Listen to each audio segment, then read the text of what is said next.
That day, nothing special happened, and that's exactly why it was so dangerous. My alarm was screaming at me like I personally owed it $1,000,000. 7:02 a.m. My body was still warm and heavy, but my thoughts were already racing like a dog off its leash. Okay, the report, call mom, pick up my nephew, work out, well, at least pretend I'm going to, must be productive. I closed my eyes for just a second and panic hit me like a truck. Get up, you're already behind. In the kitchen, I was eating standing up, toast in one hand, phone in the other. I was basically a multitasking wizard on low battery. The texts were relentless. My boss, can you stay late for that report? You're our most responsible person after all. My sister, can you watch the baby for a few hours? We desperately need a break. My mom, you didn't forget you promised to stop by, right? I was juggling yeses like a pro clown. Yes, I'll handle it. Yes, I'll watch him. Yes, I remember. Every yes dropped into my pocket like a small stone. Individually, they're light, but my pockets have been dragging on the floor for a while now. On my way to work, some energetic voice in my headphones was teaching me how to manage my time. I'd love to manage it if I actually had any left. At the office, the day blurred like water on a desk. I skipped lunch, not now, later. But later never came. That evening on the bus, I tried to remember one single moment that was actually for me. Not for the report, not for the family, not for the to-do list. Just for me. My head was empty. It felt like my life was happening, but not in my direction. Hey, have you ever had a day like that? Where you're busy every second, but by evening you can't remember where you actually were in all of that. My phone started vibrating in the middle of the night, like it was trying to stop an alien invasion. My first thought was, is my boss seriously texting me now? I checked the screen and there it was. Time bank notification. Your account is critically overdrawn. Say what? What bank? What overdraft? I figured I was hallucinating from sleep deprivation and went back to sleep. The next morning, my feed took me on a detour. You know, when you're just sick of seeing the same shop windows and the same people with their "I'm so busy" faces. I turned into a courtyard and stopped cold. An old building, columns, a fancy door, and a sign. Time Bank, Life Disposal Department. I stood there thinking, is this a YouTube prank? Where's the hidden camera? Then my phone went buzz. You are near a branch. You may enter. My logic was screaming, Lena, run to work. You don't have time for this nonsense. But you've got to love the irony. A person who has no time standing right in front of a time bank. I looked at my watch, then at the door, then at my watch again. And before I knew it, my hand reached for the handle. You know, like in those horror movies where you're yelling at the screen, don't go in there, and then she goes in anyway. The door opened suspiciously easily. Hey, if you were walking past a door like that, would you go in? Or would you pretend you suddenly had a very urgent appointment at the bakery? The inside didn't look like a bank, more like a very high-end, very eerie spa. High ceilings, soft light, and a silence so deep my ears popped. Along the walls were massive glass jars, like oversized hourglasses. Gold sand was trickling inside each of them. One said sleep, another health, then joy, and my personal favorite, personal time. But the creepiest part, the people. Some of them were, well, semi-transparent, like someone forgot to finish drawing them, like they were already half dissolved in their own to-do lists. I was about to bail and pretend I was just looking for a bathroom, but then someone asked, "Are you here for an appointment or just looking?" A girl was standing there. Vest, shirt, rolled up sleeves. No magic wands, no drama. Meet Maya. But her eyes, they were so clear, like she wasn't looking at my tired face, but at my entire life story. I blurted out the first thing I could think of. "I'm actually late for work." Maya smirked. "Then you're in the right place. Almost everyone here is late for something, usually for their own life." She glanced at my phone. "You got the warning, right?" I snapped back. "What warning? I'm just tired." She replied softly, "That is the warning. My name is Maya. I'm a consultant. Sounds fancy, but honestly, I just show people where their years are leaking away." Great, I tried to joke. Now you're going to tell me I suck at time management. Maya smiled. Oh no, your time management is excellent. You're heroically on time for everyone, except yourself. She gestured toward the next room. Come see your statement. It's free, though the consequences can be expensive. I scoffed. Meaning what? I'll see how much I've slept through? She looked straight through me. Meaning you'll see how much you still have a chance not to miss. Listen, now imagine this. If they could really show you a statement of your time, would you risk seeing it? Or would you rather keep living in the dark? The next room was silent. In the middle was a long table, but instead of a map, it had a massive glowing screen. Maya lightly tapped it, and my name flashed up. Underneath, the entries. Clear, dry, brutal. 7 a.m., social media, mindless scrolling, 30 minutes. 7:30, responding to other people's favors, 45 minutes. 1:30 p.m., doing a colleague's job, 30 minutes. 8 p.m., free therapy session for a friend, 1.5 hours. And at the very bottom, in bright red, time for self, 12 minutes, interrupted by an incoming call, followed by a bold total, balance, -6 hours.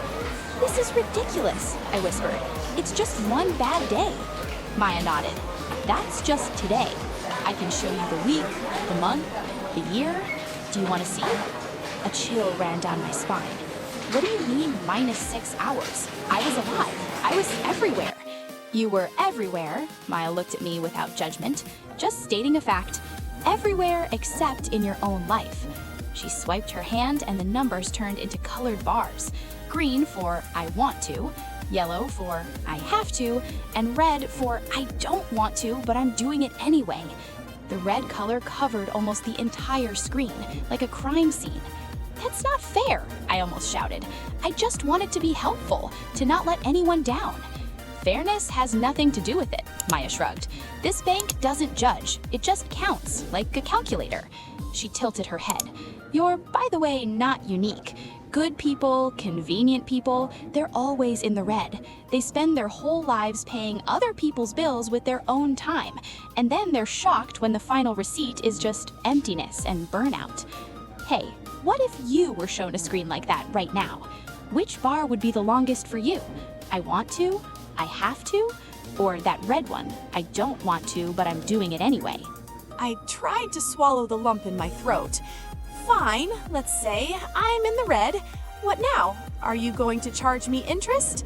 Take my soul? Maya smirked. We don't deal in souls here. We have a different department, the credit department. She nodded, and the walls slid apart. They were heavy desks where people were signing thick books.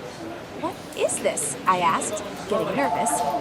Contracts that you sign every time you say, sure, I'll rest later. Sure, I'll take care of myself later. Sure, I'll sleep later. Maya walked to one of the desks and touched a book. My name flashed on the cover. And inside, 1 more hour of overtime, payment, extreme exhaustion tomorrow, plus a meltdown at home tonight. 1 more of someone else's problems instead of your own, payment, the feeling that your own life doesn't exist. Every time you say, fine, I'll just endure a little more, Maya's voice got quieter, you're borrowing time from your future. And tomorrow you feel a little worse, but you just say later again. That's how the debt grows. Great, I scoffed. So I'm the one signing these things? In person, no magic involved, just the phrase, it's no big deal, I'll handle it later. Want to see what your debt for the past year looks like? I shook my head. I'm not sure I do. Then take my word for it, it's massive. But it's not a life sentence, she turned to me. It's just a fact, and facts can be changed. The only question is, at what cost? Hey, have you noticed how easy it is to say, I'll catch up on sleep this weekend, and how rarely that actually happens? How many times have you signed an invisible loan like that? I sighed. Fine, I'm overdrawn, I have loans. What's next?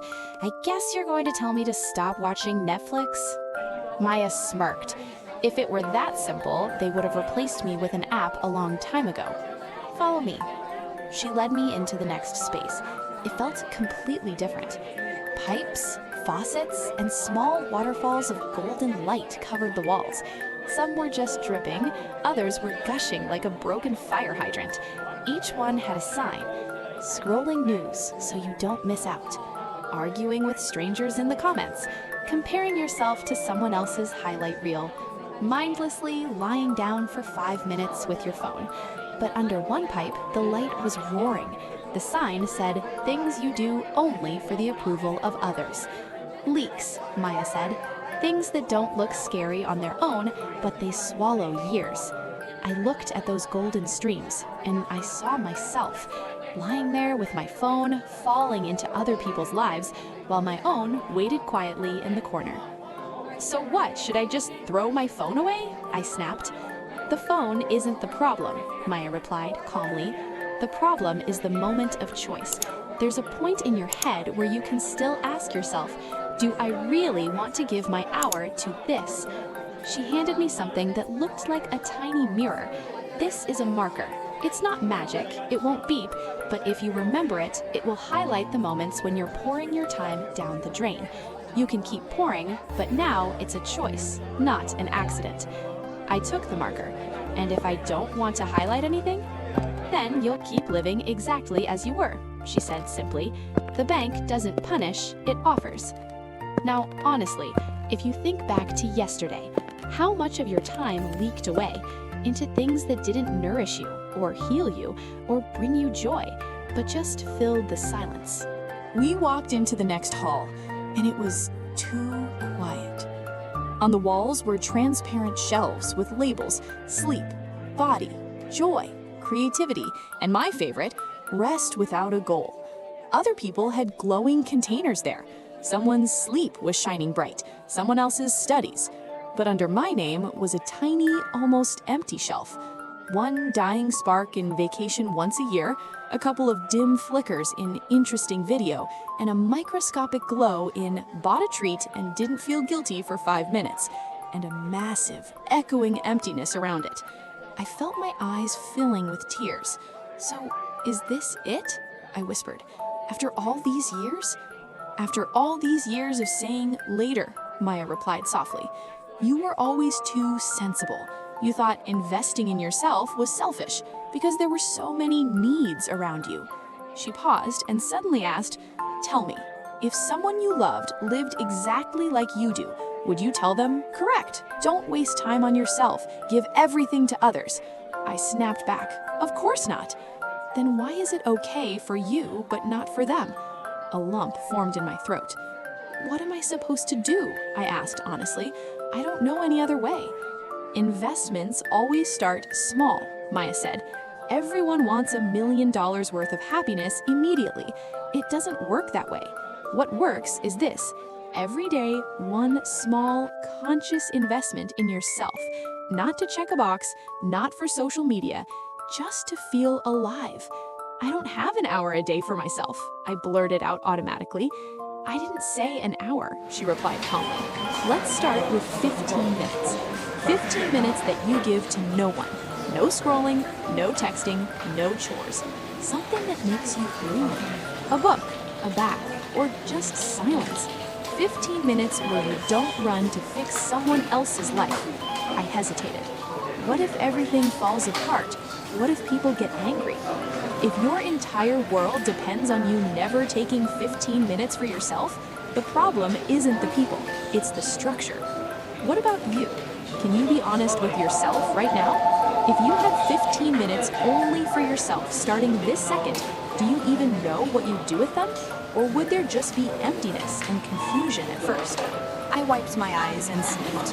Fine, next you're going to say, here's a magic button, press it and the debt vanishes. Maya smiled. We only have one magic button here, and it's labeled Your Actions. Look at this. She placed a thin card on the counter. Rules for exiting the red.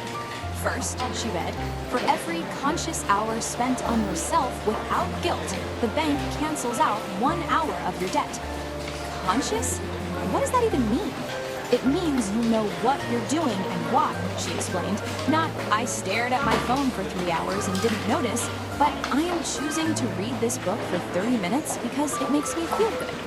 Rule number 2, every time you do something you don't want to do just because you're afraid of being judged, the bank adds another 30 minutes to your debt.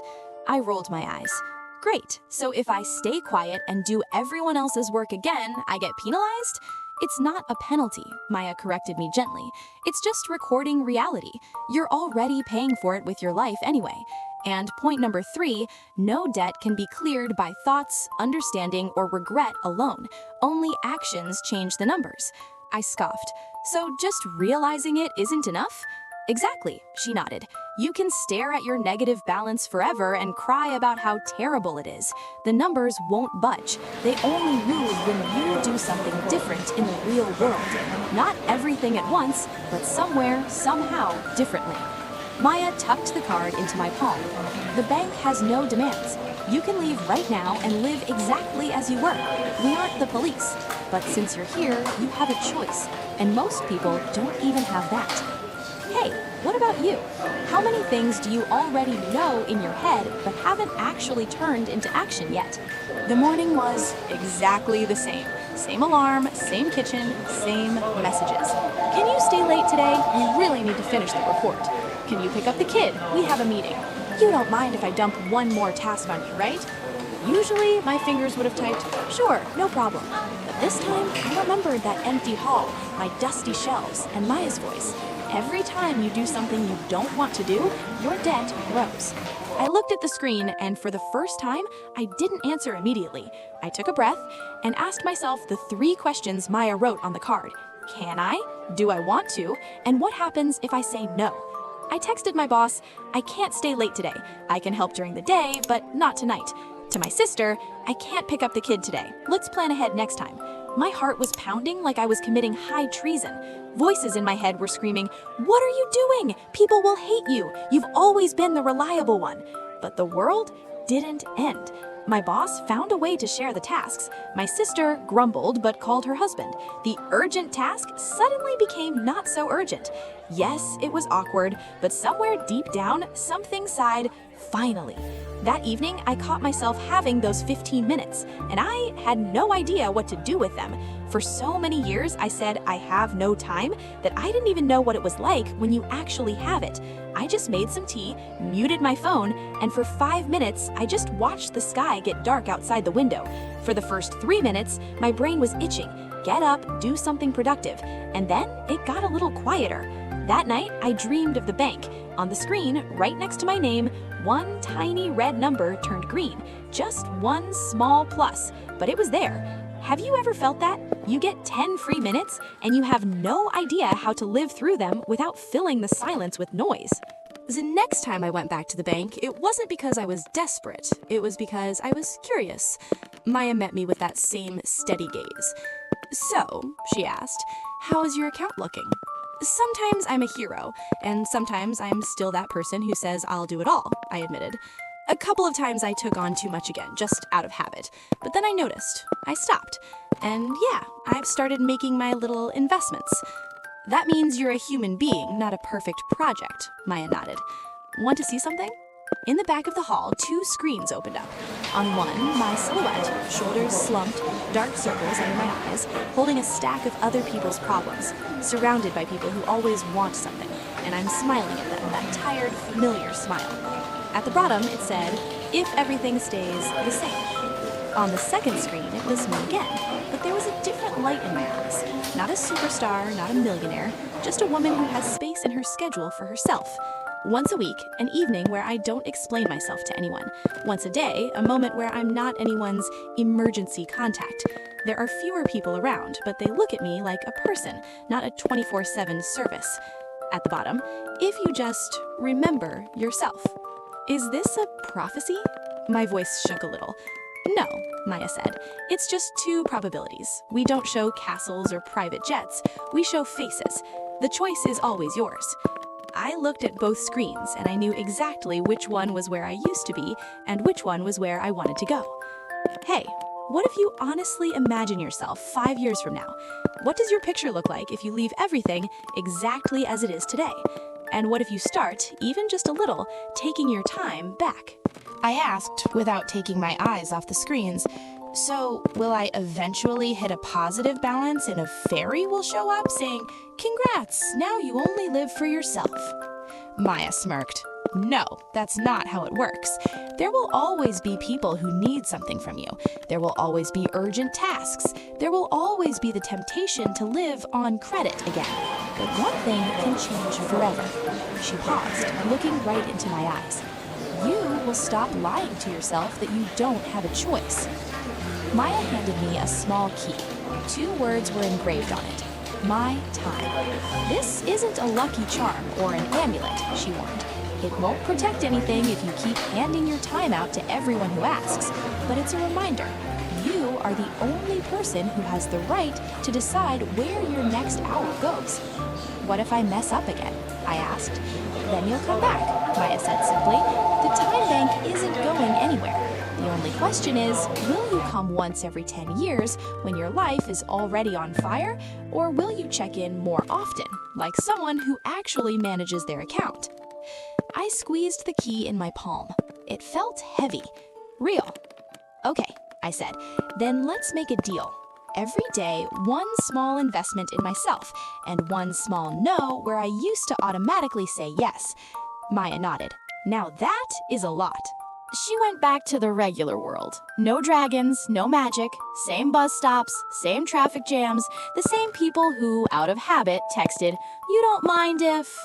The difference was that now, every time she reached out to type an automatic, "Sure, of course," that little key chimed in her mind.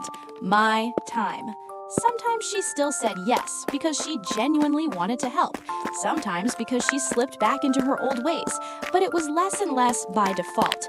She carved out one evening a week that she promised to no one. At first, she felt guilty about it, even when she was alone. But then she started looking forward to it, like a holiday. She got her 10 minutes back in the morning, where she didn't grab her phone, but just breathed and drank her tea. She learned a new, strange skill, saying, "I need to think about it," instead of diving into the line of fire the second she was asked. Some people disappeared from her life, the ones who only valued her endless availability. But that cleared up space for people who were actually ready to support her back. Her life didn't become perfect. She still got tired. She still scrolled mindlessly sometimes. But every time her inner voice whispered, "Fine, I'll endure it one last time and then I'll start living," that vision of the leaky pipes and the empty shelf flashed in her mind. And Maya's voice, "Are you sure you want to sign for another loan?" And if you've just got yourself thinking, "Yeah, I'm living in the red too," maybe this is your personal moment standing at the door of the time bank.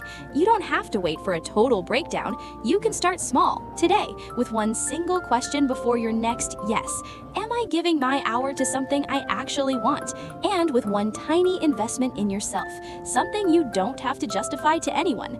And if you want to be reminded of this gently with stories and humor, stay with us. We'll be visiting many more strange places where our lives like to hide.